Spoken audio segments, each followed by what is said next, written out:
friends, how's it going? Zig coming in at the top of the interview. Today I have with me Scott Ligon. Scott is a multi-instrumentalist. He plays in the Flat 5 and NRBQ.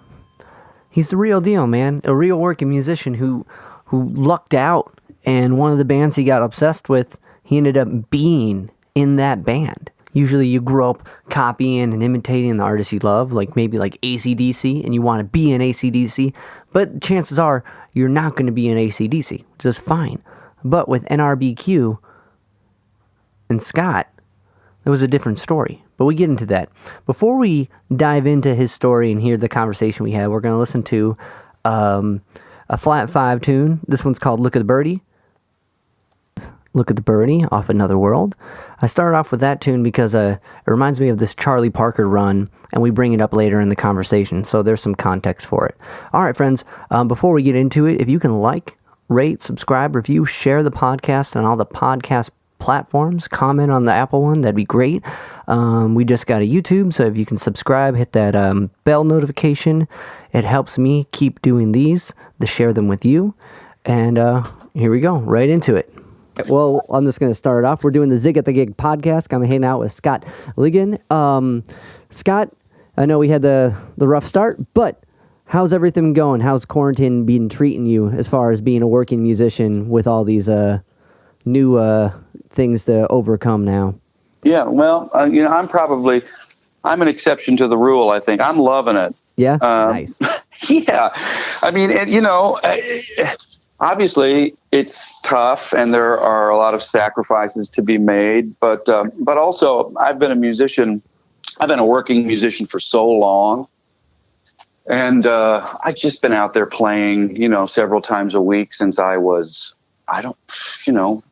15 or something like that. Wow. And I'm 50 now, and I've never had any significant time off in my whole life. I've just always been doing this. And so, there's been a lot of good aspects to it. It's been nice to be able to slow things down a little bit, to step back, to get off the rat wheel a little bit, and just concern yourself with simple things like, what are we eating tonight? That's like the big thing, and I'm very fortunate because I live here with my wife in Chicago, in Berwyn, actually. Okay. And it's just the two of us. And, we really enjoy one another's company, and we play music together, and we enjoy a lot of the same, taste in music and film and all kinds of stuff. So we've actually really been enjoying ourselves. We've been enjoying the slowdown. Obviously, it's for, a horrible reason. Yeah, yeah.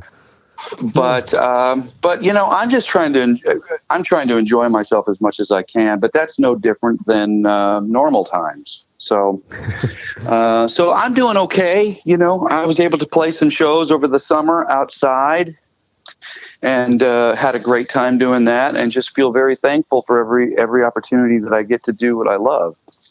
That's awesome. It's interesting because, like, winding back, right, and taking a second to kind of like, because when you're doing music full time, it's, I got to take this gig because I might not get this offer again. You know what I mean? Right. There's like this like manicness to it that just starts to become comforting, because you're like, oh, this is how it goes. If I do this gig, maybe they'll ask me back, but if I don't take it now, they won't even ask me.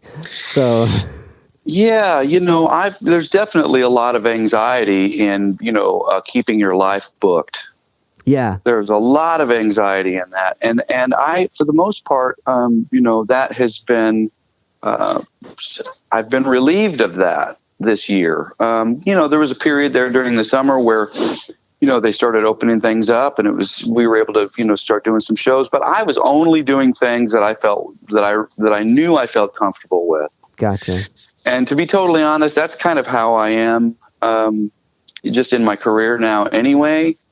I just feel I've been doing this long enough that I'm in a fortunate enough position to be able to choose the things that I want to do. And, I've learned my lesson that, that taking things just for the money often ends up not working out, spiritually. Definitely. Well, because when you're up there and you're like, oh, it's a it's a 4-hour wedding gig and no one's paying attention or whatever. It's paying good, but they can tell, people can tell when you're a performer and you're putting out, when you're not putting out the whole thing. Because as soon as the drunk guy gets on the mic and does his horrible version of fill in the blank cover that you're backing, right? And the whole crowd goes bonkers. And you're like, I've been playing for the last 4 hours and you haven't clapped once. Right. Right. Well, yeah, I've often said that, many of my musician friends and myself have made our living on people thinking they want live music. You know what I mean? Yes, this is yeah. what you need. It's like there's been many times where I've played where I just thought, why is there live music right now? This just doesn't. I'm in a museum. Or I'm at the library. Why? What? I thought we were supposed to be quiet at the library. So anyway, but I've been very fortunate, especially the last 10 years or so. Yeah. To be able to just choose the things that I want to do and to say no. Yeah, saying no is a big thing. And man, those library gigs are weird. I did a few years ago. I did a whole a library tour with a jazz quartet, and it's a weird vibe. Isn't it bizarre? Cool. It is. It's so weird because this is the place you're, like you said, you're quiet. You don't do anything. Right. But people come there. It was almost like the most punk rock thing to do. It's like, I'm playing at the library. Right. I think the weirdest example of that I ever saw was I saw a guy playing an acoustic set right in front of Niagara Falls. Really? Is he in the barrel? I just thought, this poor son of a bitch.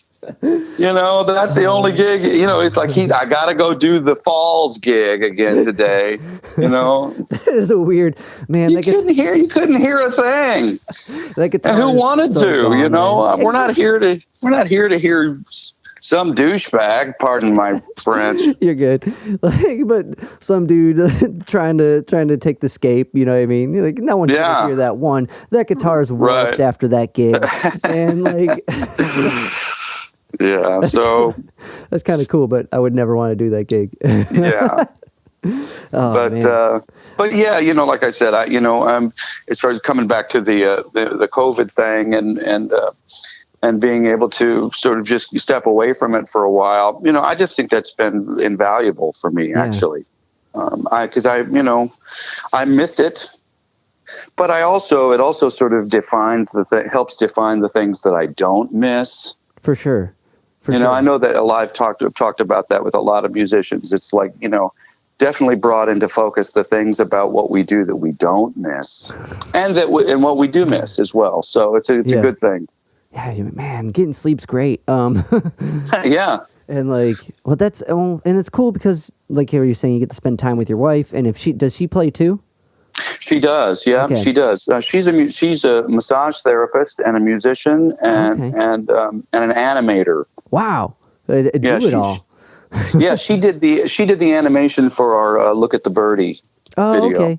Oh, side note before, Charlie Parker with that tune, that melody, that sounds like a Parker riff. Yeah, I guess that subconsciously my brother, must have sort of lifted it from the Woody Woodpecker theme. Oh, you know what? Yeah, that's right there too. And it's about a bird. Yeah. But I don't think, we all do that on occasion, but I don't think it was conscious. Okay. I don't think he consciously was aware of that. Because I forget, it's like a thing, it's like a triplet lick over a G minor run or something, or a 2 run, and I was working on some Parker things and listening to your guys' stuff, and I'm like, whoa, I wonder if Parker is the influence on this thing. But I know your family's fairly musical, and your brother, I can't remember if he's your older brother or your younger brother, but he does a lot of the songwriting. He does, yeah. The 2 albums that the Flat Five have put out have both been collections from the Chris Ligon songbook. My brother is 12 years older than me, and he's been writing since he was a teenager, and is a prolific writer, actually. And I got a call here, so I might be cutting in and out. Okay, that's okay. But So yeah, he's written all the songs, and he is he started writing when I was, I guess I was 10 years old,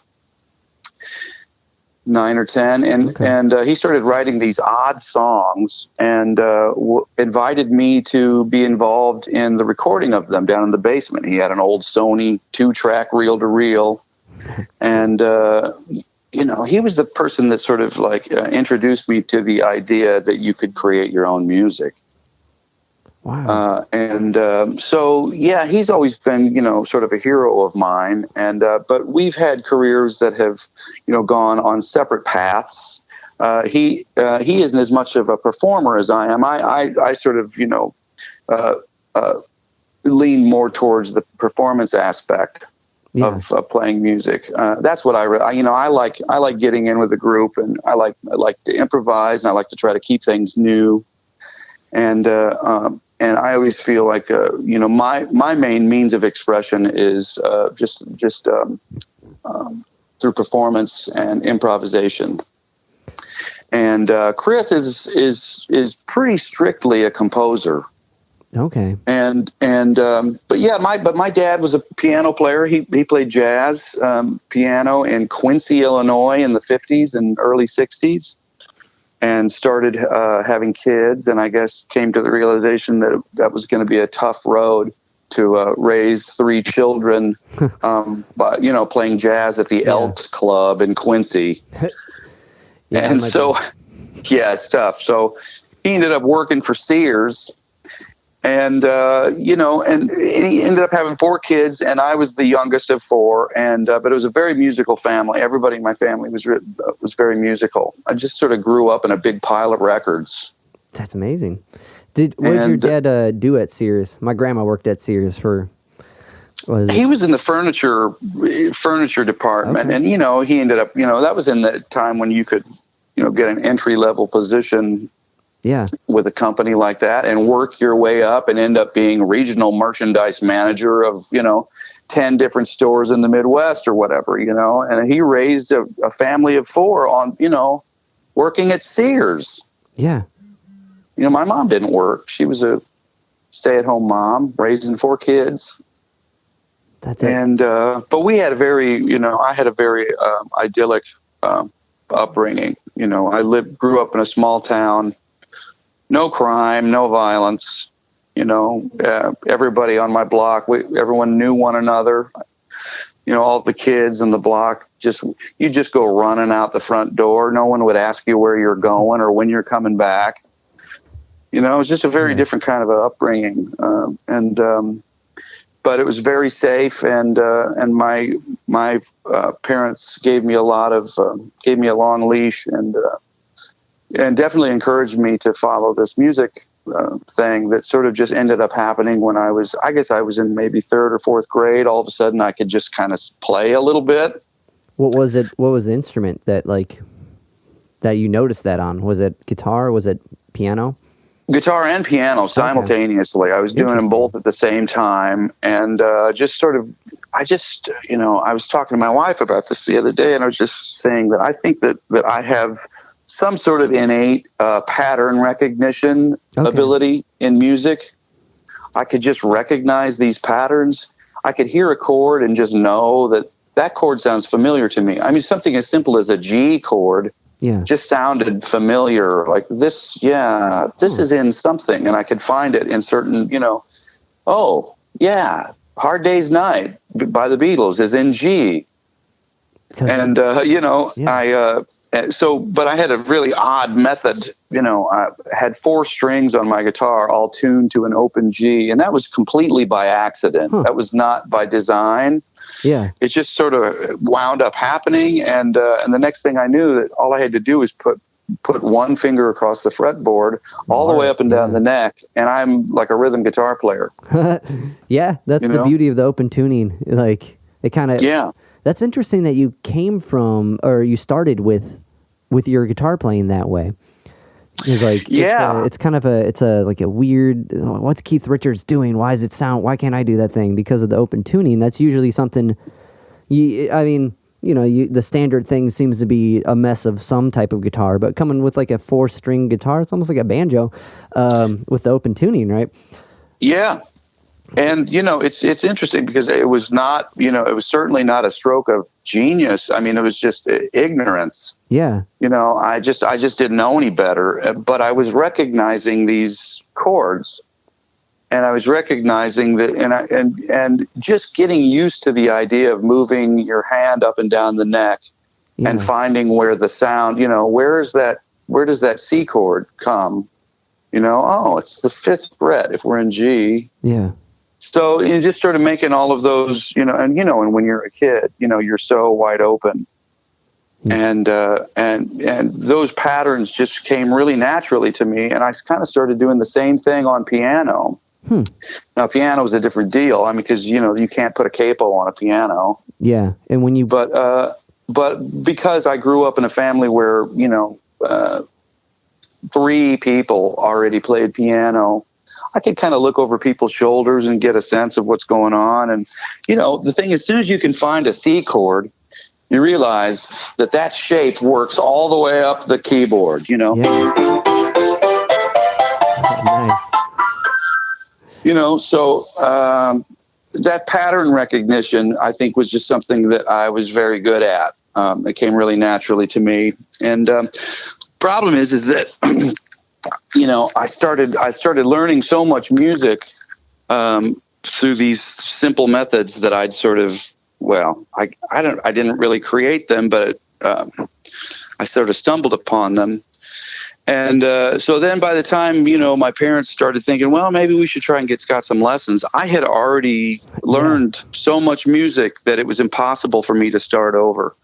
So I tried to take a piano lesson. I think I took 2 lessons, and it was just, my teacher just said, you know what, I don't think I can help him because he's already too far along on his own. And it's just, it's too painful for him to go back to square one. So they just kind of let me go. And I never had any music lessons, but the thing is that I was so deeply involved in music by the time I was in, 6th or 7th grade, and nothing else mattered. I just didn't think about anything other than that. And when that's all you think about all day long, and that's what you spend most of your time doing, you're just going to get better and better and better at it. And eventually I finally figured out, let's, I met some guitar players that played the proper way, and you kind of get a little embarrassed and you go, I should probably learn how to do this the proper way. Yeah. Most of what I've learned is just through playing with other musicians. I think there's 2 approaches to it, right? And with that piano player or piano teacher, you realize that is there's the guy who learns it all on his own, which is where you're coming from, and you spend so much time trying to figure things out, and you get way deeper into the minute things that if you just had a book, you're like, oh, that's that next thing. But by getting so deep into those little things, it becomes more important and becomes a more more important musical device.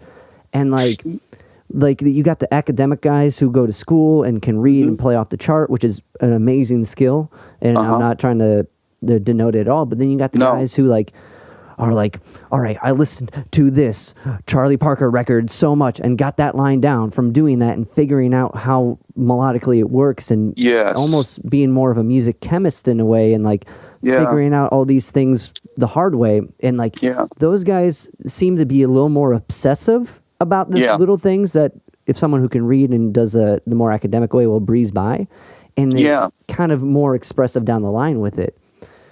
Yeah, it's a different kind of a dedication. Yeah, and it's also kind of on you.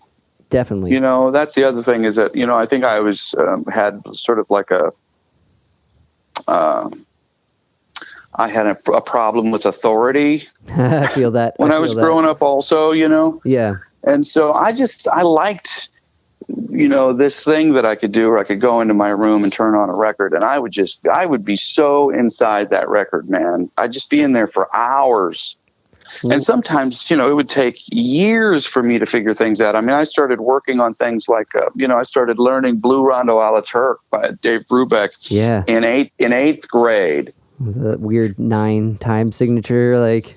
Yeah, and but little by little, over a period of years, I figured out the whole thing.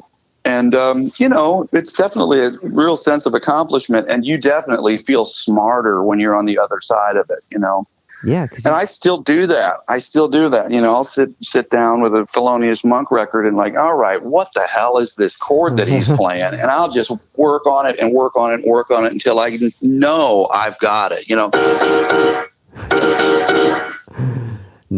Yeah. That's sick. So that stuff, is, I still do that at 50. It's a lifelong pursuit. And, I guess, I'm not as much of a composer as many of my musician, friends are. I write.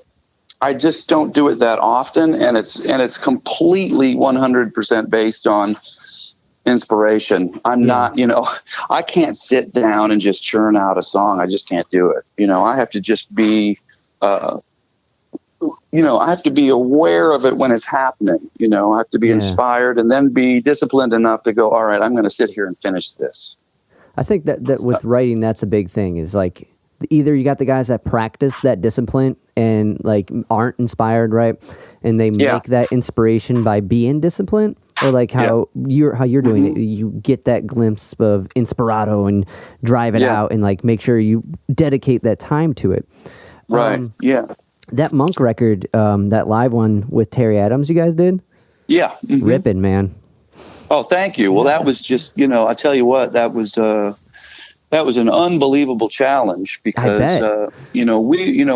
Terry lives out east. He lives in Massachusetts and I live in Chicago. Yeah. And so the band was spread out. And Terry, had these ideas for these arrangements of these songs. But in many cases, I was learning these songs. I was hearing a lot of these songs for the first time. Yeah. So when we were learning that stuff, I was starting from nothing, from zero. Yeah. And but he was a great resource because I could call him on the phone and say, "Hey, what is this chord?" And he would know it immediately, And so it was that performance is capturing, a level of like anxiety and fear. Yeah. The band is, we're doing this and we only did it once, we did this performance, we came out, we went out there, we did 2 rehearsals. We were all working, separately in our different, wherever we live, in different cities and states. And we gather in Massachusetts and we do 2 rehearsals and then we go play 22 Monk tunes. Fuck. It was insane. It was insane. And in most cases, there was some stuff that was already, part of the NRBQ catalog, like Little Rudy Tootie and some of those things. And but man, a lot of these songs were just brand new to me. And so I'm glad you enjoy it. I often just think like, man, I know this stuff so much better now. Yeah. I'd like another shot at it. But there's something about that. There's something about that, that excitement of like, man, are we going to pull this off? For sure. Even when you listen to like Giant Steps, the piano player, Coltrane's piano player, is playing through those changes for the first time, and it still holds up. It's the moment. Yeah, and sure. Man, Terry, that guy rips. What an incredible musician. And you, before joining NBRQ, you did a thing with him, the Rock Review, right? The Rock Review Quartet. A rock and roll quartet. Oh, the Terry Adams Rock and Roll Quartet. Yeah. Well, I was a fan of NRBQ for 20 years before I ended up meeting Terry. They were like my favorite rock and roll band. Yeah. How'd you hear about them? Just actually, my brother Chris introduced them to me when I was 18 in about 1988. Yeah. And, he just walked into my bedroom one morning and just put this album on without saying anything. I'm still in bed, still asleep. And, but something just happened. I related to it instantly. And I ended up going to see them about maybe a month or 2 after that, after hearing them for the first time. And they just changed my life. NRBQ really it's somehow they put, I felt focused, like, okay, I love this. I love this approach. These guys were like really top-notch musicians who just didn't take themselves too terribly seriously. Yeah. I love that combination of, guys that can really, really play, but really have a lot of fun doing it. And, but there's so much more to it. I mean, this is very deep for me, so they were like the one band I would go see regularly for about 20 years. And, I was, like I said, I've always been playing, so I didn't get a chance to go out to hear a lot of music because I'm always busy playing. But I always made sure that I would go see NRBQ whenever they were within a few hundred miles. And, but I always just had this strange feeling that I was actually supposed to be involved in this somehow. And, my friends at the time will tell you, I mean, I was just obsessed by this group, and that I thought I was supposed to be in the band. And so it's a very strange tale that, I ended up actually doing this. And so Terry and I finally did meet. NRBQ actually went on hiatus in 2004. Things went quiet for a while. And Terry had gotten sick, had some cancer that he had to deal with, and no one knew any of this. I mean, it was never, talked about. But NRBQ just went quiet for the first time in 40 years or whatever it was. I mean, they'd just been on the road constantly since the late 60s. And anyway, I saw that in 2006 that Terry was gathering a handful of original members of the band and going out, but not as NRBQ. And they were coming to Fitzgerald's in Berwyn, which is where I live, just outside of Chicago. And so my group, the Flat Five, we did the opener. We got the opening spot, and I wanted to make sure that I had an opportunity, if I could, to talk to Terry and just thank him for everything that I felt he had done for me. Yeah.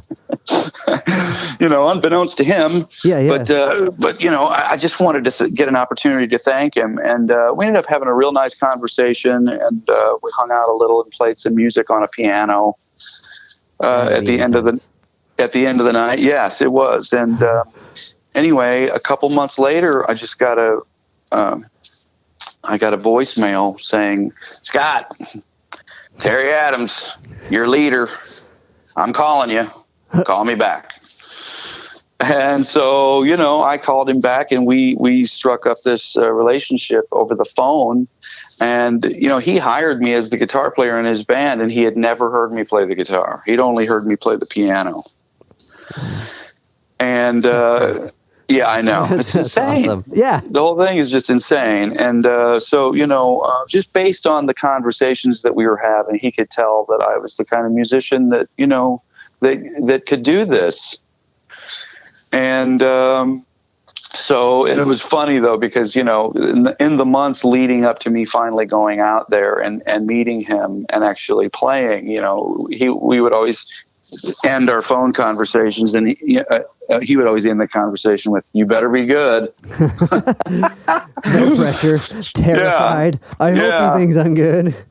And so anyway, that's how we got together. And so when we went about the actual task of trying to put a band together, how do we do this? Do we call it NRBQ? Do we, I mean, his instinct was to continue calling it NRBQ, but I think that he felt like in the first couple of years that we were putting it together, he just felt like it wasn't fair to NRBQ because he just didn't feel like we were really ready yet. And after a couple of years of being out there and traveling and playing a lot of music, we were working on what I think was what would be our second or third record. And he decided that he thought it was time to sort of reclaim the name NRBQ. I think it's just, I don't think that he ever intended to do anything other than NRBQ his entire life.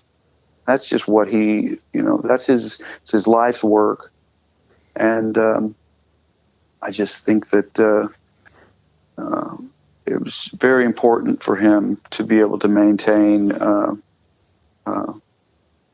that name and continue on in the same spirit. And so the first couple of years that we were out, we were going under the Terry Adams Rock and Roll Quartet. Okay, so that was like NRBQ tunes and new tunes that were going to be NRBQ tunes, and like him feeling the new players and the musicians that he had with him still. Trying time. And yep. It makes sense that like when you have that name for that long and you go under that moniker for your entire, like, what was it? Like you said, 40 years? Yeah. Like, it would make sense that why would you even change it? But it's really profound that to take a step away from it and come back into it. Because, like, it's like respecting that 40-year legacy and, like, training the next crew to be as tip-top to do it. Yeah, and I think everyone understood the fact that there were going to be some people that were going to be very resistant to this idea. Yeah, fan base, and there still are. There are still some people, but I think I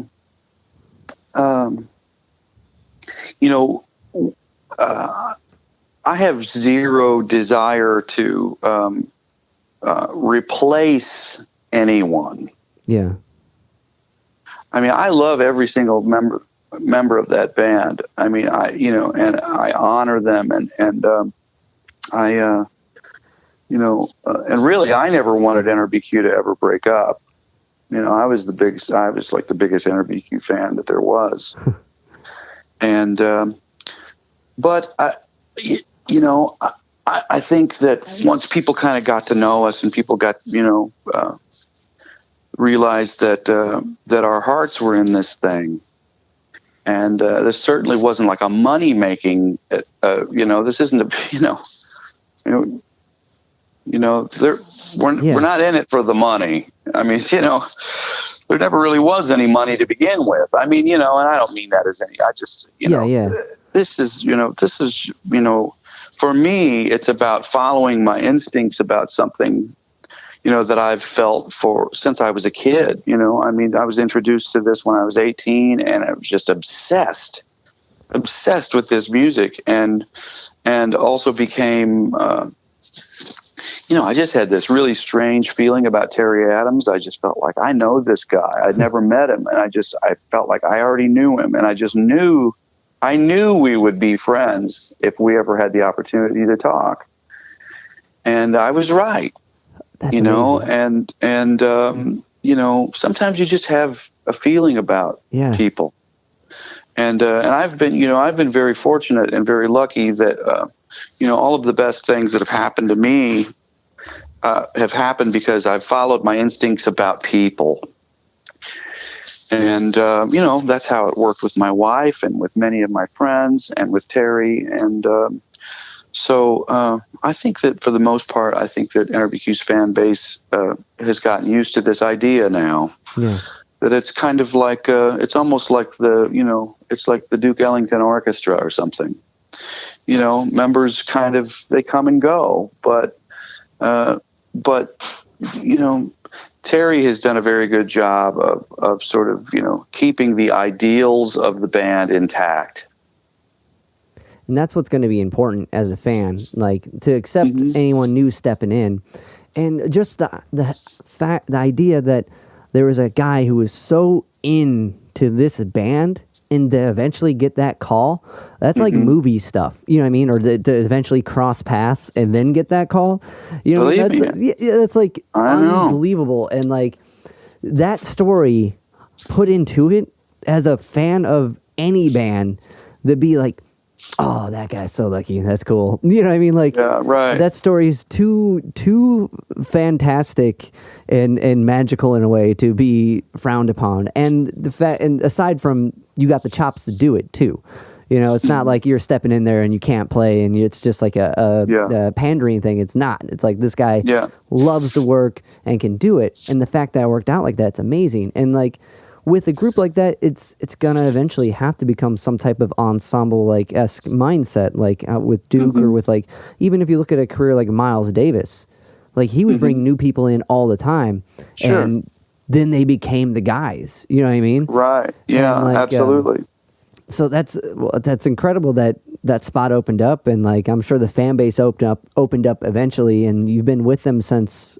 Like when was it NRBQ? When did the rock and roll quartet stop, and then it was NRBQ? I think 2010. Okay, I believe. I think I started doing this in 2007. Yeah, and so yeah, we'd been out, you know, traveling and learning this catalog and writing a lot of new music. We were making records, and we'd been doing it for 3 years. And the album that we were making ended up being, based on a song from the record called "Keep This Love Going." And it just seemed like this was the right time and the right sort of a statement to make at the same time, because that's all. I mean, that's what this is about. You know, I mean, this is about. For me, it's about my love of this way of making music. Yeah, and so. Yeah, I've been really fortunate, actually. I mean, for the most part, NRBQ's fan base has been very kind to me. There's always a little bit of that, well, he's not this guy. And I was like, well, yeah, I never claimed to be anyone other than myself, For sure. I'm just trying to be myself in this role. And it's not an easy thing to do. I'll tell you, it's not. The very first time we played, Terry counts off, Rain at the Drive-In, and Joey's voice does not come out of my mouth. Yeah, it's my voice, and it's just kind of it's trying to sort of honor the people that came before you, but also trying to distinguish yourself in that context. Definitely, which is a hard spot to be in, because in this case you idolize the people that came before, and like now you're putting yourself, like, it's weird. It's like through your imitation leads to like self-expression, right? And like when you grow up and you follow these records and you learn how to do it, but you do it your own way. You never think that you're going to be on the record doing that. Like, that's a whole other mindset. And like to be in that spot and to be able to do it, it's got to be a weird for the people there, and weird to be the guy doing it. Yeah, it was weird. It was weird at first, but it was also exciting and thrilling and terrifying, and and it's I mean. Be careful what you ask for, but I was ready to do this. I knew.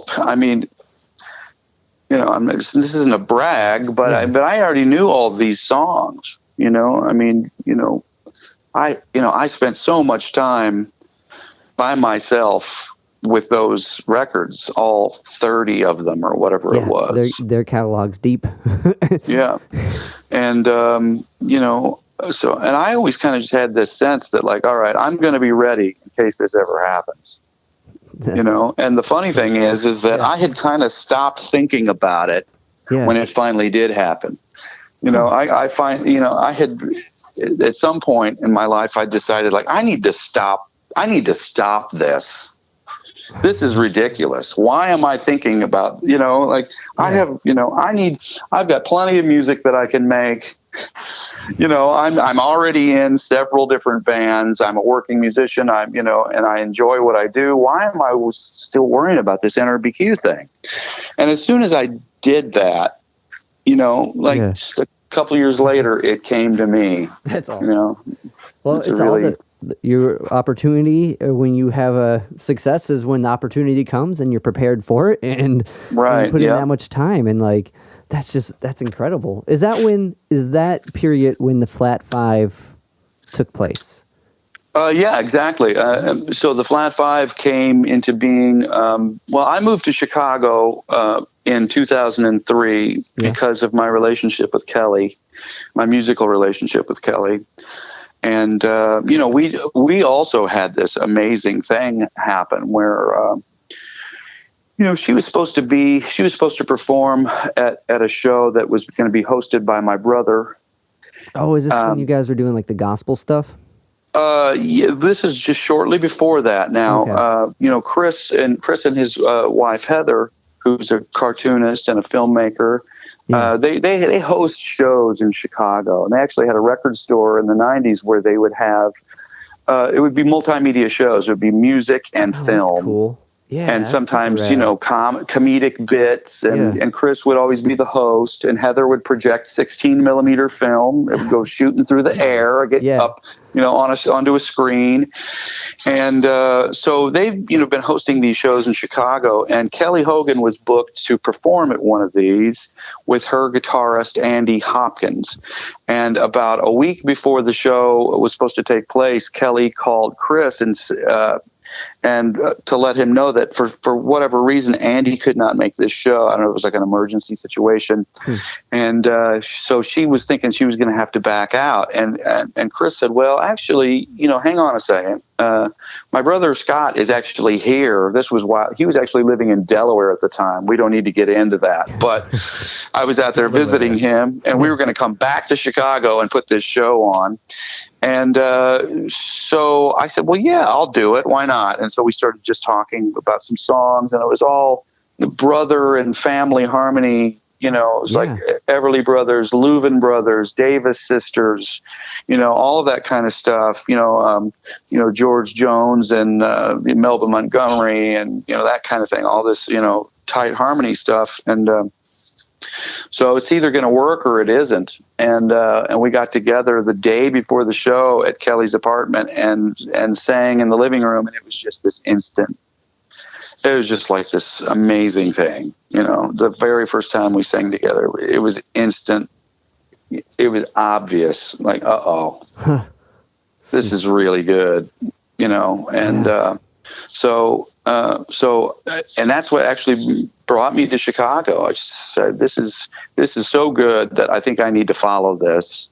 And I also knew other people in Chicago, and I thought, I should, I think I should. I was considering moving out east. I was thinking about moving to New York City. I was living in Peoria. That's where I'm from. Oh, okay. And I'd lived in Chicago once before, and I'd moved around a lot. And I was I was transitioning, trying to figure out what to do. And so I moved to Chicago and started singing with Kelly at the Hideout. We were just performing in the front room with no microphones, just acoustic guitar and two voices. And we instantly had crowds that would gather and sit and in total silence and listen to two people singing with no microphones. That's insane. It was a beautiful thing. And so we were doing that regularly, and then before too long we had a show together in which Kelly just decided to ask her friend Nora O'Connor to come and sing with us. And so I met Nora on stage. And she just, it was like, had this amazing ability to just add a third part to anything. Harmonies are hard enough, right?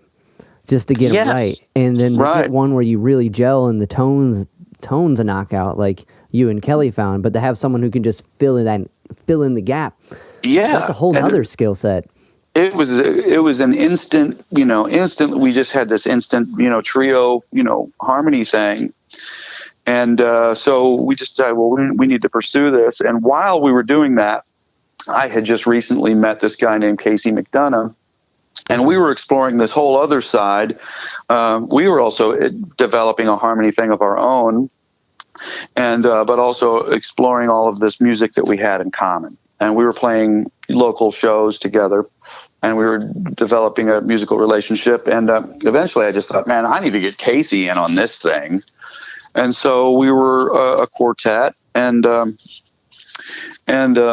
So, so we just started, exploiting this 4-part harmony thing as much as possible, and exploring it, and trying to figure out, because none of us had ever really, I mean, Casey had been in a, barbershop quartet when he was in high school or something, but none of us had ever really done this. Like, okay, let's see, how do we do this? And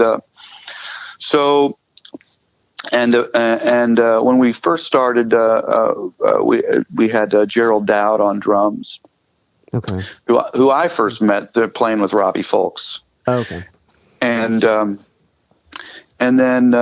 so we started doing this, and that band just instantly had it. For some reason, that band had a following from our first gig. With just the two of you, you're saying, or like from the first gig? I mean, as the once we first we did this, this 5-piece band. Yeah. And I don't even know if we were calling it the Flat Five. Yeah, we might have been, but I think by the first time we actually, had a gig and called it the Flat Five, we had, people were there. They were there to hear it. That's amazing. And that usually never happens. Well, it's just sort of like the strength of all of our different. It's like everyone brought their own. Yeah, exactly. There were, we all sort of had our own fans, I guess. And then it started to just become a thing in Chicago. We would do these shows, and it kind of ended up being, or we could really only do a handful of them a year, because right around that time is the same time that I met up with Terry. Gotcha. And Kelly started going on the road with Nico Case. Yeah.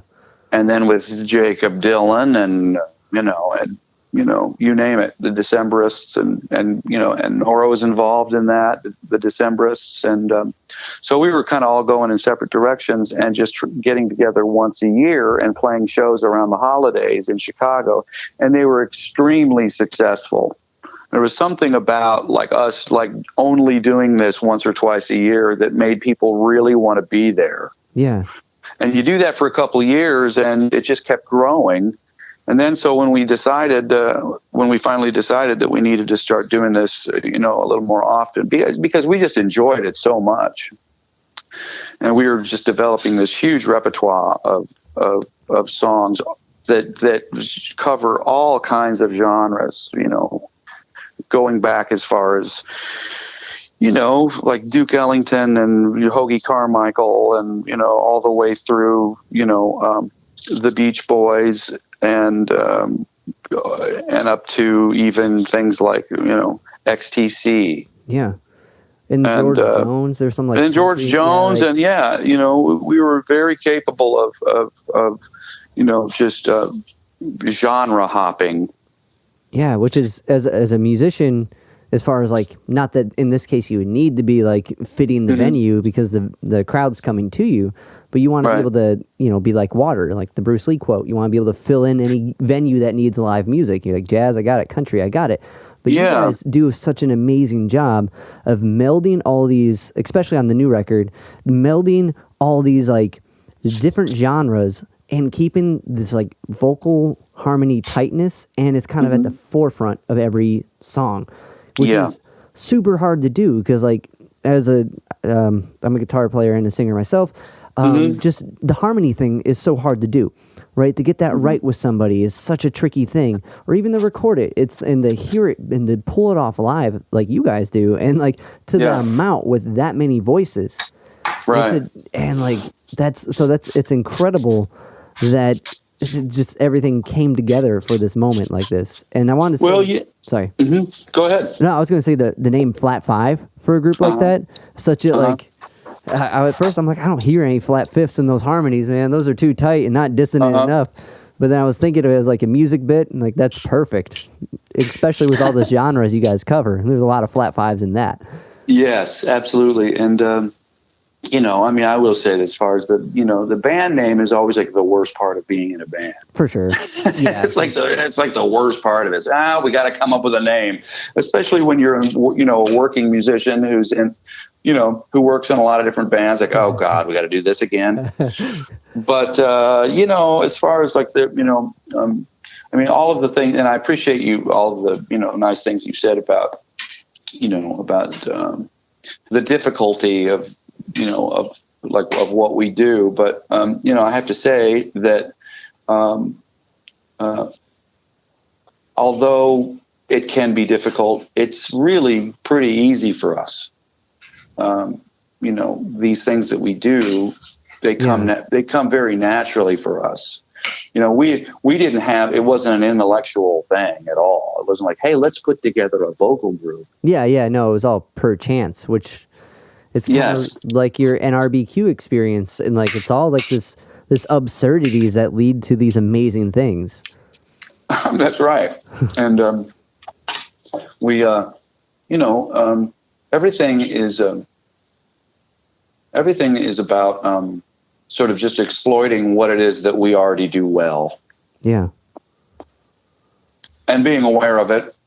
And and we also, we have a band with, 4 lead singers. Got a point. Someone can pull it off.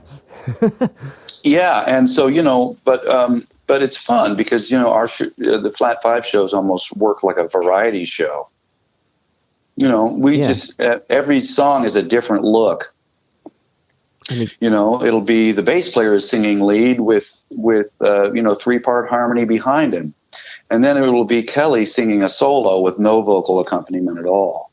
Or then it'll be, Scott and Kelly sing a duet. And so it's just really entertaining.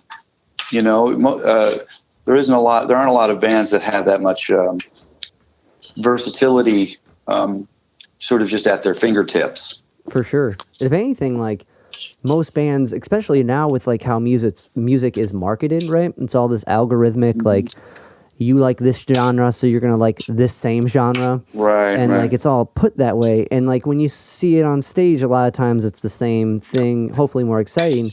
But as a musician, as yourself, to be able to be excited about what's going to happen next, the audience is going to be captivated with that as well. Mm-hmm. And it's kind of like going back to where your strengths are with this improv and this live performing aspect of it. Both groups, like the Flat 5 and NRBQ, are both these groups that have like this inner not in a good way, turmoil. Like there's always something going on stage where someone's taking the runs and like doing something different, right? Style-wise. Yeah.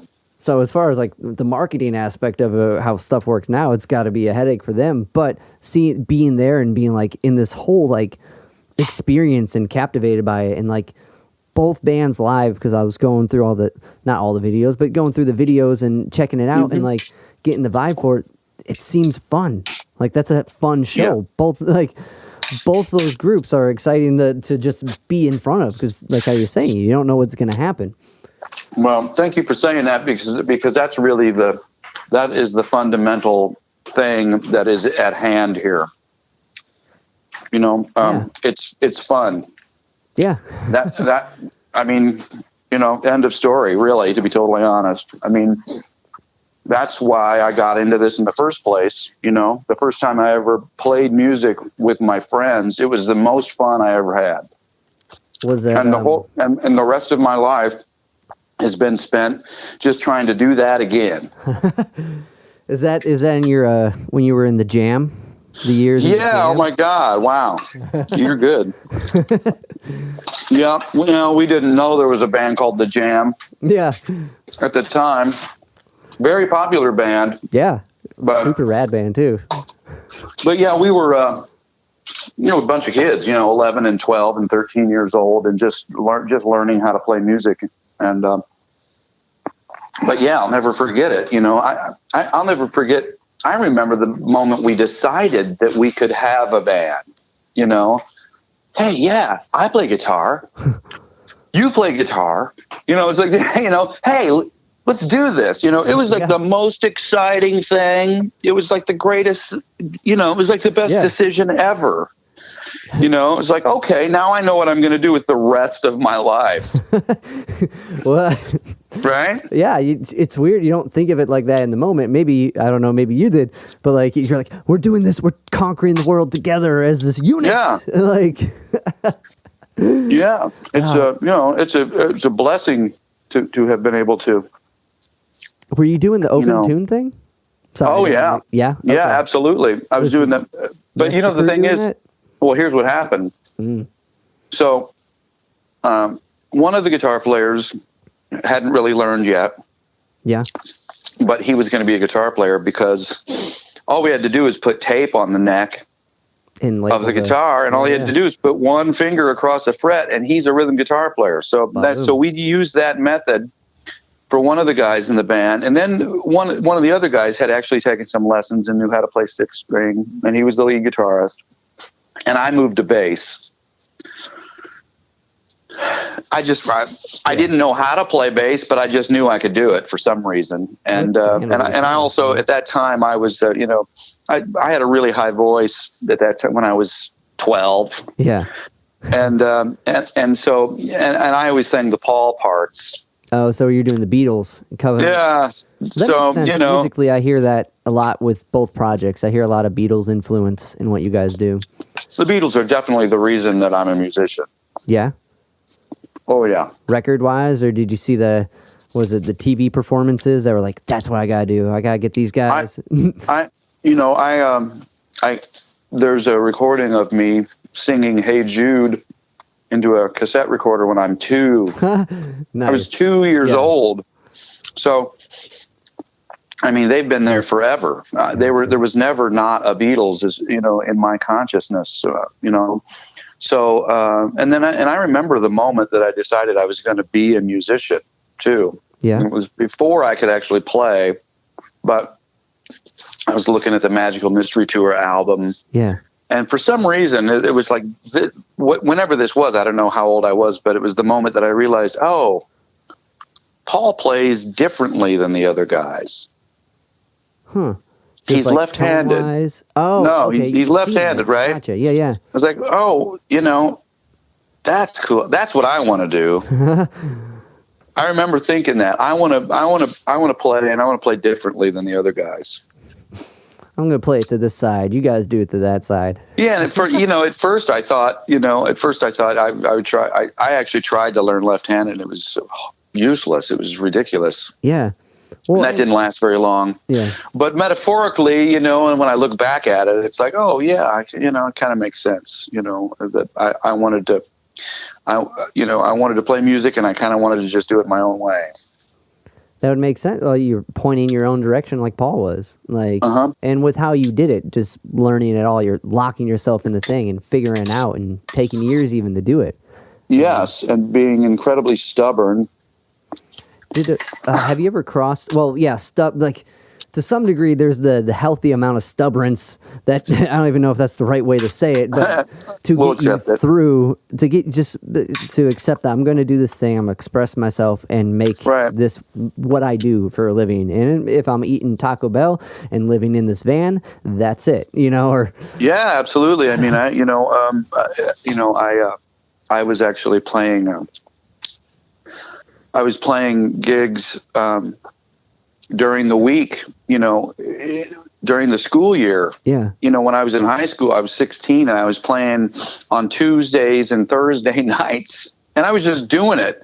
And I was coming home at 2 or 3 in the morning, and I'll never forget, my mother, who was like literally, she was like a saint, but I remember coming home, and none of the lights were on. She's just sitting there on the couch in the dark, smoking a cigarette. And and I remember her saying, Scott, what am I supposed to do? It's like, I mean, that was, I'll just never forget that moment, and I said to her, I said, Mom, this is it. This is how it's going to be. Yeah. This is what I'm doing. There's that healthy amount of stubborn, you know what I mean? Like, and I made $75 that night, or you know what I mean? Yeah. So, but my mom is trying to figure out, well, how am I supposed to deal with it? How, I just, the thing is, I quit school. Yeah. Really? I did. They let me quit school. What grade was that? It was actually, I was there for 3 years. I got through my junior year, but I was probably, as far as credits, I was probably still a freshman. Yeah.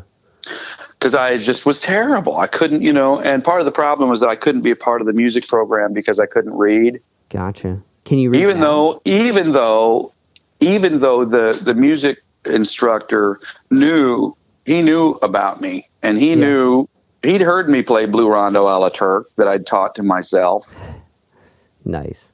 And he knew that I was, this kind of, but he didn't know what to do with me. Yeah. He didn't know how to deal with me, so I couldn't really be a part of the music program. So why was I there? Yeah. And the fact that my parents gave me that opportunity, that actually put the trust in me to say, okay, you're going to make a go at it. Let's do it, and also to trust in the other part of it is that, because a lot of people think that, when a kid says he wants to be a musician, they think that he means that he wants to be famous. Yeah. And that was never the case. I never wanted to be famous. I mean, I'd be fine with it, but that was never all I ever wanted to do was just play good music. And if that's all you care about is just playing what you deem to be good music, God, that's a very attainable goal. Yeah. Yeah. And then there's outlets to do it. It becomes more possible because you're not looking at I got to be Paul McCartney level to do this. And it's weird because that is what the majority of people perceive it as. If you want to be successful in it, you gotta do the grandeur lifestyle of it, and that's not the real deal. You can really just doing the bar gig in your local area. I can talk today. Yep. Area. You can make a living doing that. Like how you're saying, $75 in one night. If you compare it to I don't know what a $5 an hour gig. You know what I mean? Yeah. Or to working per hour to make that in one night. Yeah, you're going to have to really hustle to make it happen. There's no doubt about it. That ruins you really early on too. Yeah. That was, $75 in 1986 or whatever it was. Yeah. But that ruins you. It's there's no job that I can go make $75 by, smoking dope night, right? And drinking whiskey underage and having a great time. Yeah. It's preposterous. And I think part of your whole with your parents' support of that, which is amazing, is them being musicians themselves, because your dad was a piano player and your mother, she's a singer, right? She is. Yes. Yeah. I mean, she we didn't realize what a great singer she was. And, we didn't really realize it until many, many years later when we discovered this tape that they had, this reel-to-reel tape that they had made. Yeah, my mom singing a cappella in the kitchen, singing jazz standards by herself. Yeah. Just unbelievably great. That's awesome. You can't believe how great she was. And she never performed. I don't even think she ever performed with my father. Huh. But here we are. I'm, at the time I'm 40 something when I'm hearing this tape, and I was like, oh my God, I cannot believe Mom is the best singer in our family. And I never knew that. That's always the case, though. Yeah. I mean? Mm-hmm. But anyway, go ahead. What were you saying? Where I was going to go with it. But you were talking about my parents being right. So you got that support, and because it seems like they wanted to do it too to some degree. And when you move to that position where you're providing for others, you change your dynamic, right? Yeah. And the fact that they saw that in you, they saw you figure out all those tunes by ear. They knew the amount of work you were going to put in.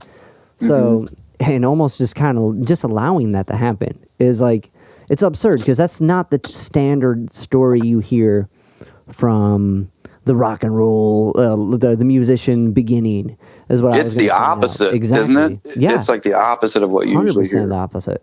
Yeah, I know. It's believe me, I'm fully aware of it, and and fully appreciative of, what a gift that was,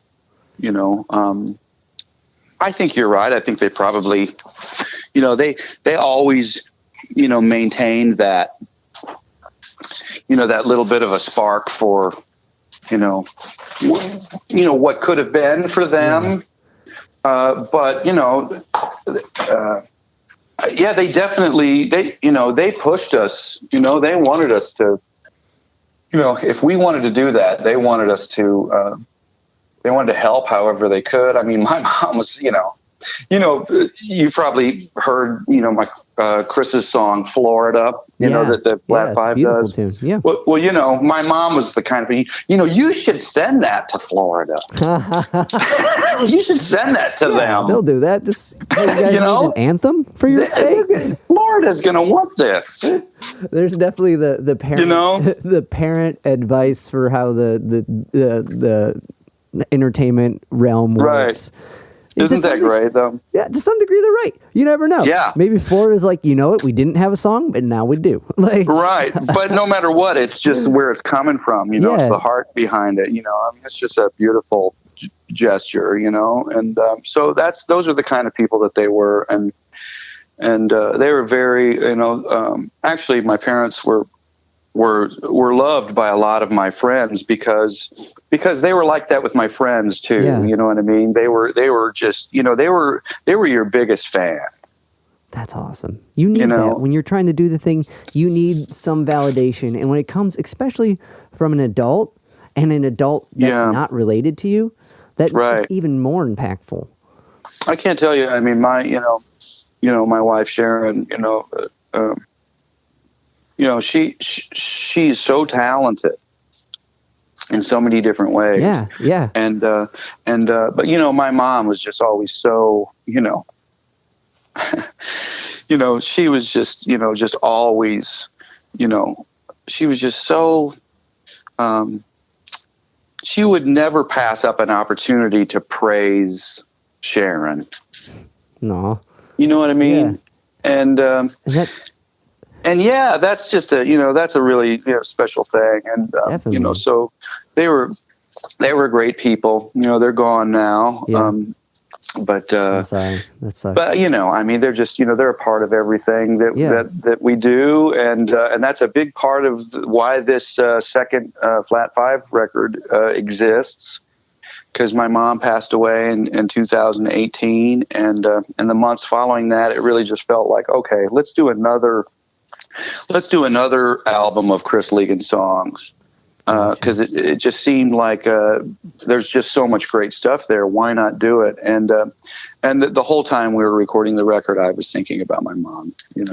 Yeah, so. I can't that the process of doing that, and like how you mentioned songs like Florida and stuff. So I imagine they're all songs she approved of to some degree, or had some type of connection with that when you compiled it or curated it. Yeah.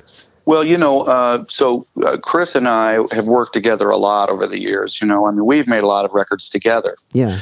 And so I think that I just think, and because Chris isn't he's a prolific writer, but not a very prolific performer, if that makes any sense. Yeah. He. So, I've kind of, and we've put bands together. We've had a band called Chris Ligon and the Problems, and I kind of end up being the musical director. Yeah. I'm kind of the liaison between Chris and the musicians, it takes because, I talk about untrained. Yeah. I mean, Chris is really untrained, and so he's always had a lot of trust in my sort of caretaking almost of his songs.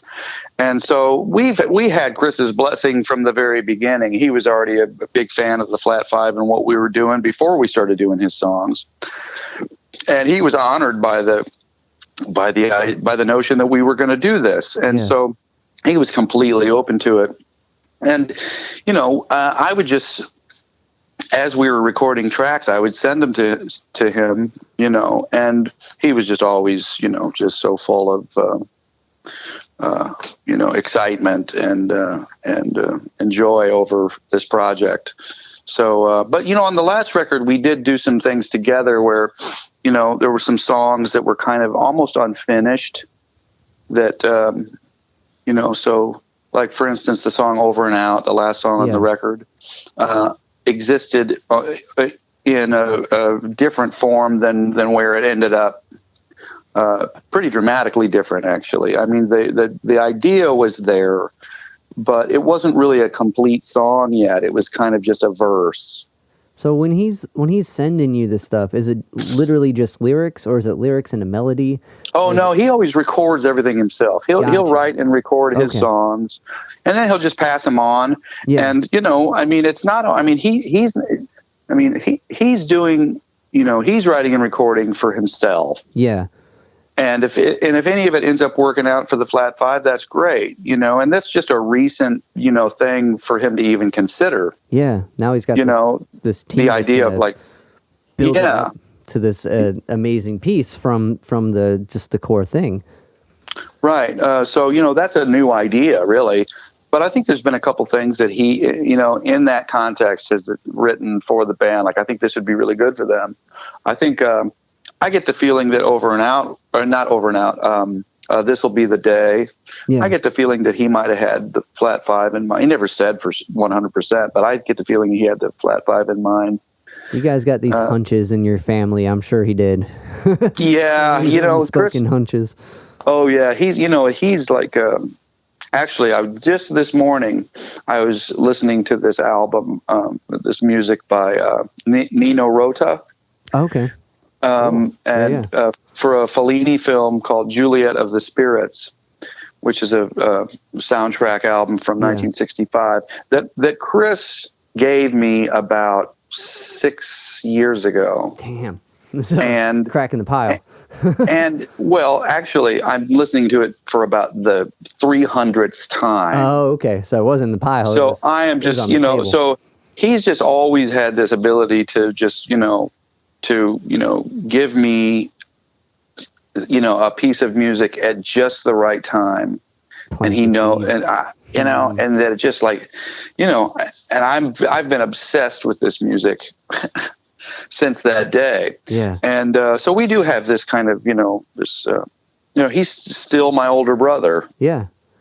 And man, when someone invites you to do the thing, like when he invited you to write the songs from the rip or play the songs from the rip, especially coming from that figure you admire, even if it's not like you know why that you admire them, but even if there's that lingering that feeling that I'm into whatever they're into, and it's so much more impactful when you're invited or when it's dawned upon you or shared with you. Yeah, it resonates so much deeper, which clearly he's good at doing that with you. But yes, and Terry's the same way. Yeah, Terry's he does it all the time. I'm lucky. I get emails from Terry Adams with hey, check this out, check this tune out. Yeah. I get all the time. That's amazing. And so I get to gain from I get to benefit from their knowledge. So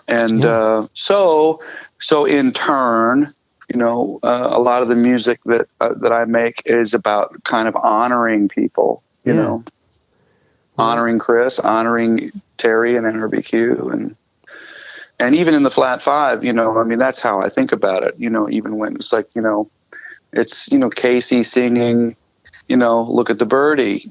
Casey's a beautiful guy. He's just a great soul, great person, and something about Casey singing that song. It's like it's just the sweetest moment, and it's just about honoring his personality and his soul. And so that's kind of what I've just recently come to realize that's kind of what all this stuff is about. That's a beautiful way to look at it, because like I'm thinking just with the Flat Five, right? So you got all these people from their own projects doing their own thing, and that's not like to get together and write isn't like a usually accessible thing unless everyone's got time. And like maybe now with the pandemic that that's more of a opportunity. But the fact that you have a writer and you can share it with them and use this especially it's someone you trust and who trusts you. Yeah, like, there's this already honoring thing from the rip, and then like bestow it upon other people and see it. And the fact that the whole record's an honor, like a homage to your mother, and like it's I think that just resonates fully through it. And like, well, that's great to hear. I hope so. And it's definitely like I said, it's family music. Yeah, that's so cool. I've always been envious of that. My family doesn't really play. My brother started with the guitar. He left it around. I picked it up.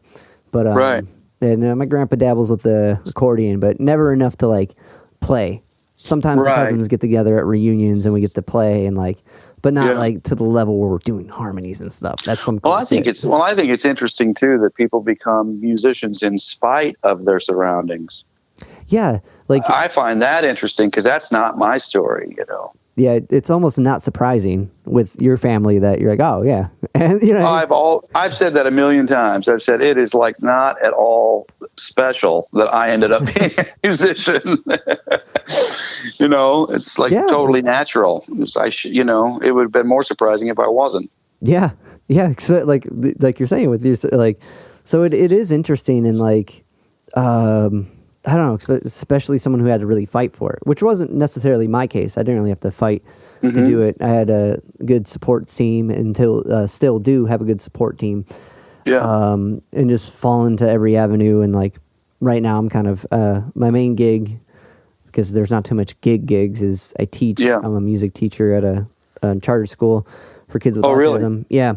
Mm-hmm. Wow. Which I love, and it's been a blast. Interesting. And that's kind of, to some degree, why I'm doing this, talking to you in a weird way. Like, I also work at a nonprofit art gallery that I was booking all the shows for and started to do a podcast to promote their stuff.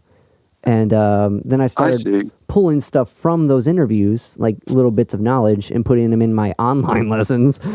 Right. And and I just kind of started reaching out to people, and lo and behold, here we are. But that's great, man. Yeah, it's really cool. And so where are you? I'm in Ohio. I'm in Cleveland. Okay, great. I love Cleveland. Yeah, do you guys tour here often?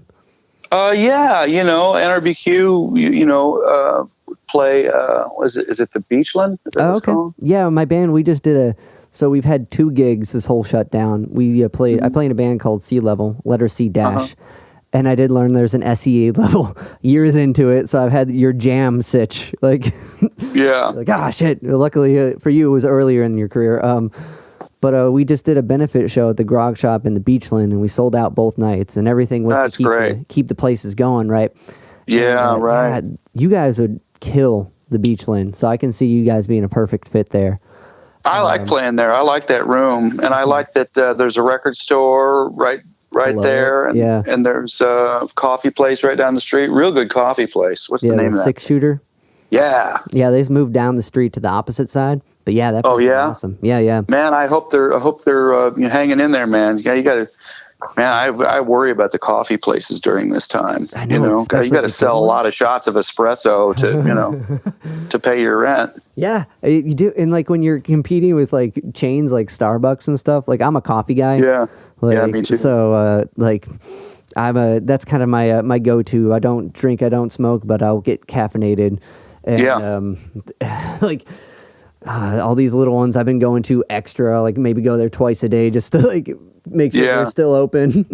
Right. Wow. But how old are you? Do you mind me asking? 30. Okay. 30 as of this year. Yeah. So how many of these do you do? How many of these a month do you do these podcasts? I try to do one every other week. But as of the shutdown, I just really, really picked up with it. And, my friends started, because I was doing it monthly to promote the art gallery and people I would talk to in between. So we'd have a show and I'd talk to everyone up the week until the show. Yeah. And then the shutdown, and my friends started this nonprofit virtual showcase, and I shifted gears to promoting her stuff, and and then just kind of expanded from there. And I see. so there was a boost of like maybe 30 plus within the time that would have been like 12, you know? Right. Yeah. So, wow. Well, thanks for, I appreciate how well informed you are. well, thanks. And I really, really appreciate that. I really enjoyed diving into your career and like in all your work too. Like that's for me, the talk to people that have done it and find the inspiration, like the inspiration that everyone's got it, and everyone's career and path is different. So everyone's got these nuggets to learn from, and I love doing this. So I really appreciate you taking the time to hang out and chat with me for like this hour. Yeah, it was great, man. It was great. Real relaxed and fun. I appreciate it. Well, thanks, man. Well, thank you. Well, we'll wrap it with that and take it out with another tune. Here we go with one more from the Flat 5 off Another World. This is This Will Be the Day.